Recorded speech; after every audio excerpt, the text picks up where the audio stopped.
everyone, my name is Tessie Jane O. Rosas from grade 4 Mulabi under my science teacher Mr. Harley B. Corsiga, and this is my sister. His name is Desiree Rose O. Rosas. My home-based collaboration video project is all about safety precaution of El Nino.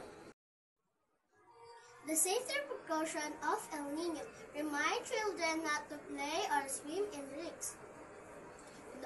No safe routes to higher. Safe run from your home and workplace. Keep your body temperature cool and avoid heat stroke. Drink plenty of water to stay properly hydrated. Trivia: how did El Nino get its name? El Nino is Spanish for the child and is named after the baby Jesus.